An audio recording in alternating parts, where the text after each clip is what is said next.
Her story after another person's dog viciously attacked her in her own driveway, leaving her with bite wounds and badly bruised. Then it grabbed onto the inside of my arm, and this is all with a sweatshirt on, but I felt like the dog was trying to eat me. It happened on a neighborhood street in Martinez on Friday, but it is not the first time this dog has charged and bitten someone. Good evening. I'm Julie Hayner. And I'm Mike Meback. Animal Services says it has been made aware of this dog before. New at 6, KTVU investigative reporter Brooks Giroux live in the newsroom with a closer look at the fallout from this latest attack. Brooks? Well, I've actually learned Animal Services pushed for this dog to be designated as a dangerous animal. Now, that would have required a specialized permit, but a hearing officer in Contra Costa County reversed that request in court. That means the dog was allowed to return to the owner. Reversed it in court. Why? Why? Look at how often dog attack reports get reversed or erased. Y'all remember that guy who had he had around 10 dog charges removed for no reason. The judge just decided to erase his entire record. And then the dog went on to attack again. The same thing happened in this case. They shouldn't be allowed to do that. I don't care if you are a judge. You should not be allowed to just erase history, especially when we're dealing with a dog. We'll get more into it later. Let's finish this. Costa County reversed that request in court. That means the dog was allowed to return to the owner's home without any restrictions. And then weeks later, another attack. It did not bark, it did not growl.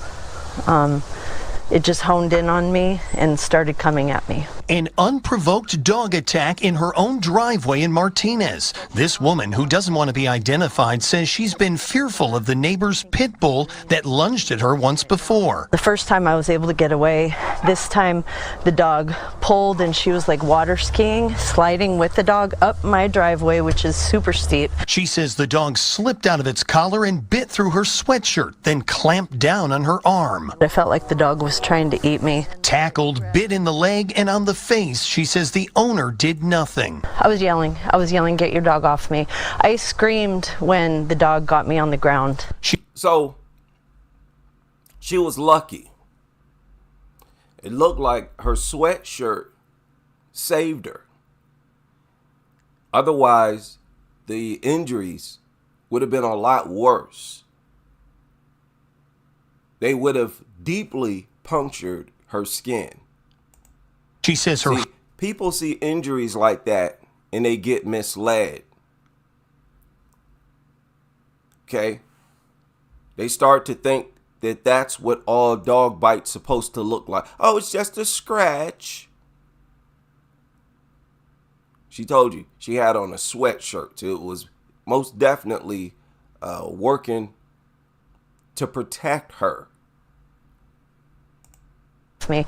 I screamed when the dog got me on the ground. She says her husband ran outside, threatened and scared the dog off. It's now in quarantine. But KTVU has learned it's not the first time the pit bull named Spot has bitten.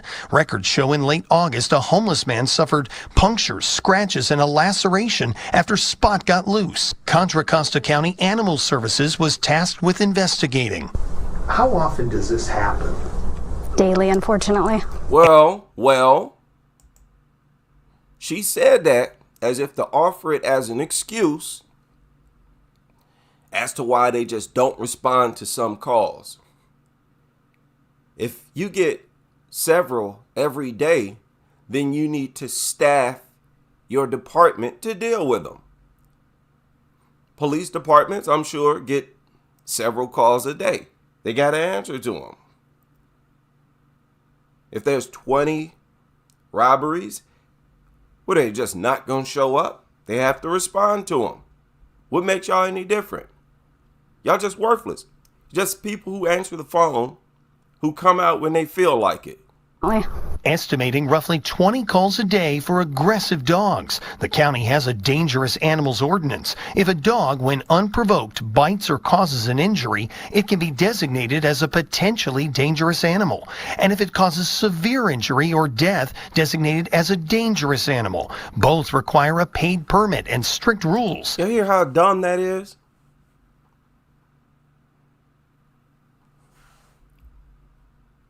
Let y'all hear that again. Ordinance. If a dog, when unprovoked, bites or causes an injury, it can be designated as a potentially dangerous animal. If it causes an injury, it's potentially dangerous. Potentially. Even after it causes an injury. How does that work? It launches an attack, causes an injury, and you're saying it's potentially dangerous? It's not just dangerous yet? Why? Because it hasn't caused a severe injury. They are saying they want to wait until you have a hole or you're missing a limb before they label it dangerous. That is dangerous. You out of your mind? Yes, you nutters are. Each and every one of you.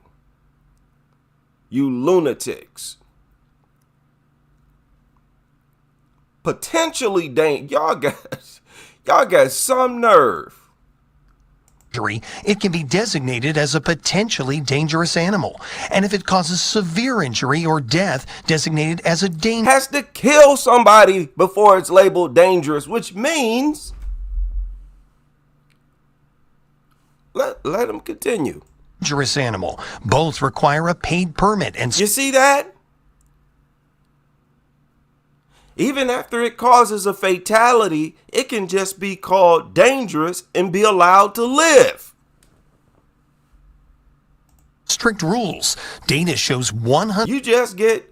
You need a special permit and you get strict rules put on it. Listen to this. Do humans get that kind of treatment?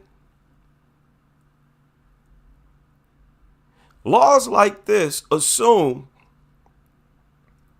that there was more logic and reason behind the dog's attacks, the attacks that the dogs launched.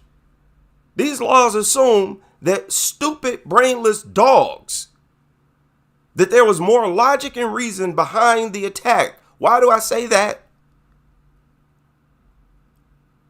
Because of what they're saying now.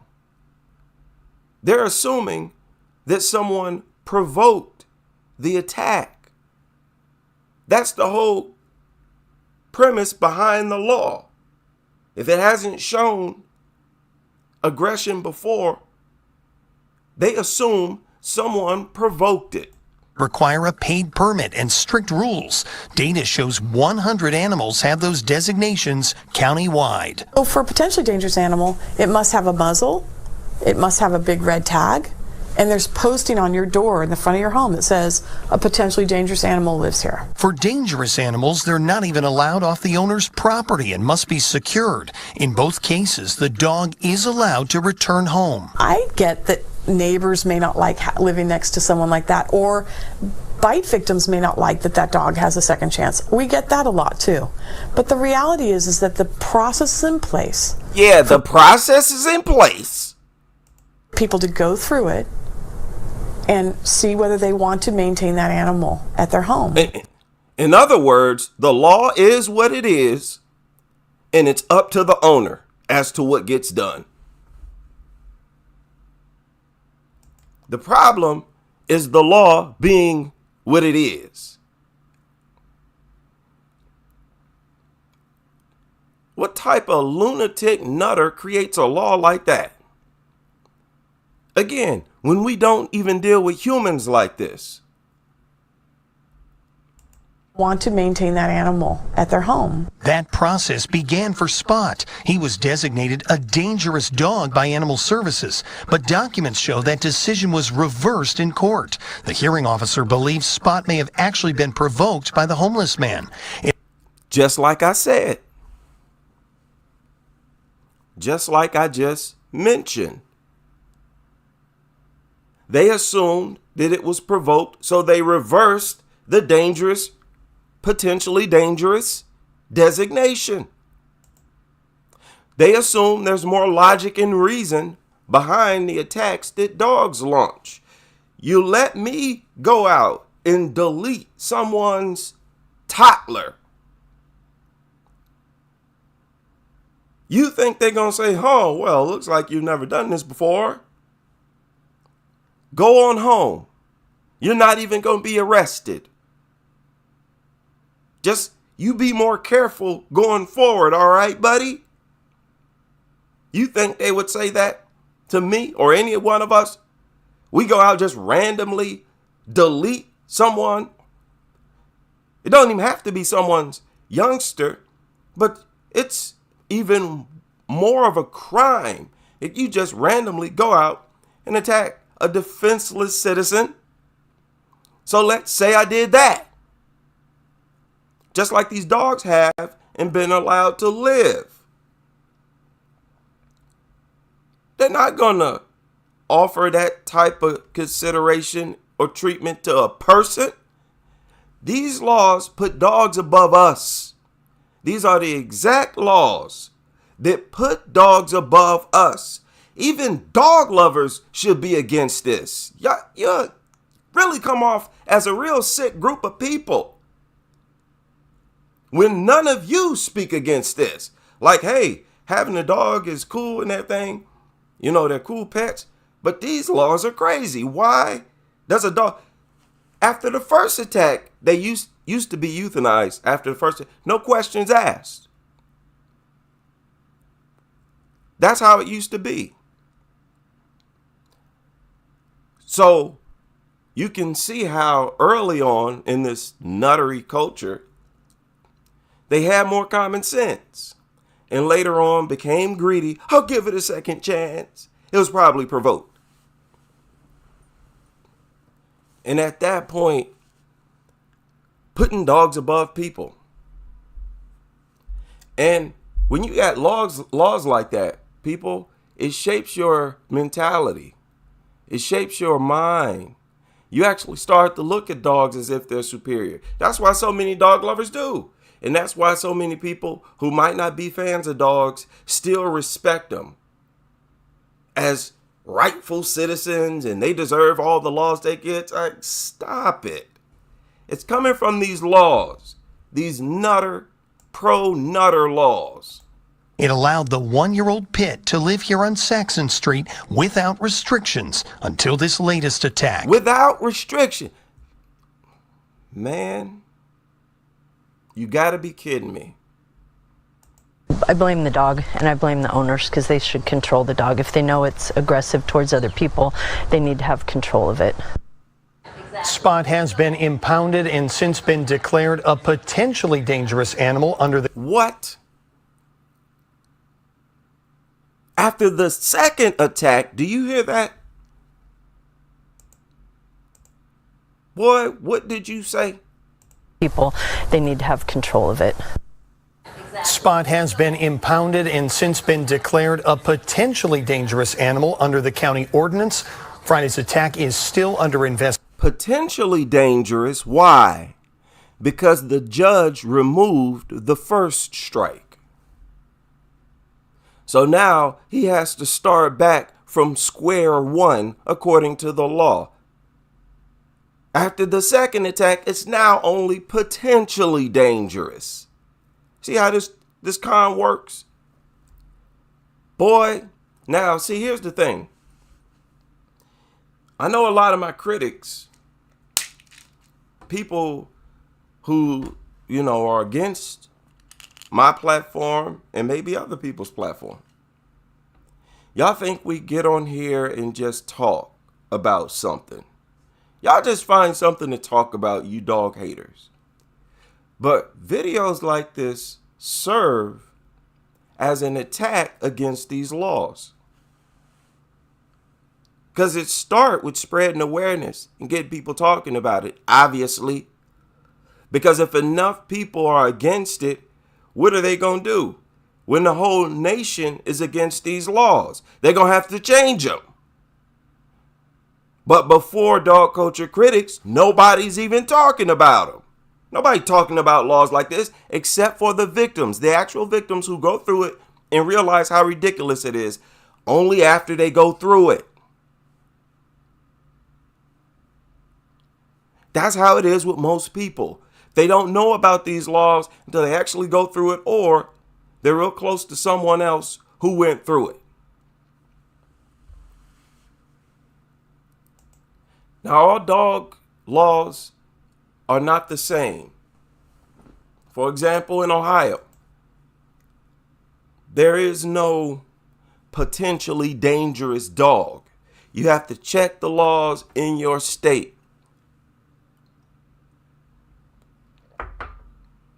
In fact, if there's enough of us, we can actually protest these laws state by state. Write letters, have protests, whatever we had to do. If there's eventually enough of us. Here in Ohio, you have dangerous dog, vicious dog, and nuisance dog. Nuisance, a dog without provocation and while off premises of its owner, has chased or approached a person in either a menacing fashion or an apparent attitude of attack, or has attempted to bite or otherwise endanger any person.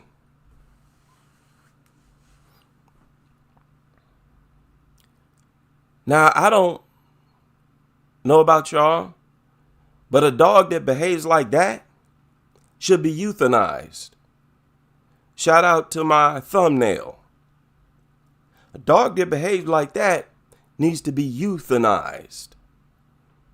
So in other words, a dog could try to attack you. The owner, tackle it or whatever. And you're trying to tell me, oh, it's still not a dangerous dog. It's just a nuisance dog. Huh? It could actually lunge at you while leashed. Like, say, onto a fence or a tree. And say a dog is leashed to a tree. If it's lunging at you, barking at you, they'll still say, oh, it's not a dangerous dog. It's not a vicious dog. It's just a nuisance dog. Oh, it's just being a pest, a nuisance. No, we all know better than that. These laws go against common sense. Vicious dog. A dog that without provocation is killed or cause serious injury to any person. Ohio law exempts from the vicious dog classification. Both, a police dog, whatever. But it has committed a fatality. It has killed or caused serious injury to any person.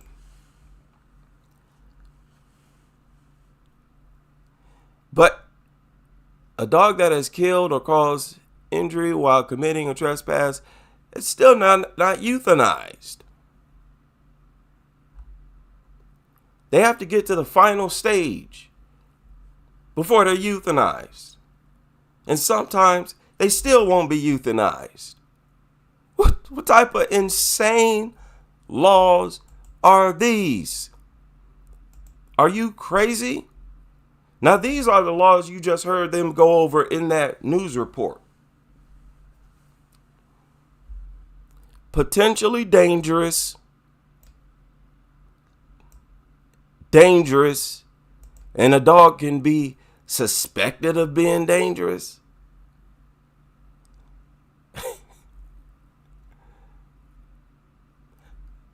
But as you can see,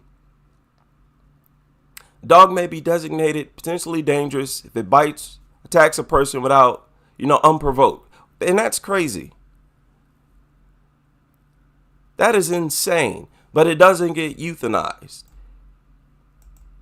It's only euthanized if it's first labeled dangerous, meaning after it's attacked multiple times. Then it gets labeled dangerous. And then it could be euthanized. Only then. These are inhumane laws because of just what I said. They assume that there was logic and reason behind these attacks if it's the first time they've attacked. No, it's instinct. It's actually their instinct to launch random attacks. It's not our instinct as humans. So why do we get punished worse for launching unprovoked attacks? Can we get into that? Why are we shown far less mercy by the laws if we launch unprovoked attacks? What gives y'all the right to put dogs above us?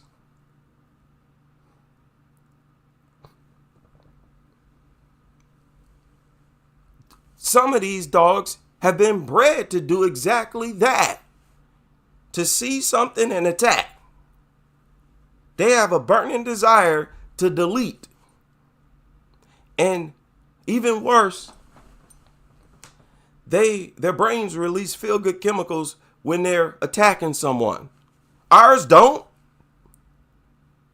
Most people panic when they hurt someone. Most people panic. When a lot of people, when they knock someone out, they get scared and walk away immediately. Sometimes they'll just hit someone and they won't even fall and they'll take off running.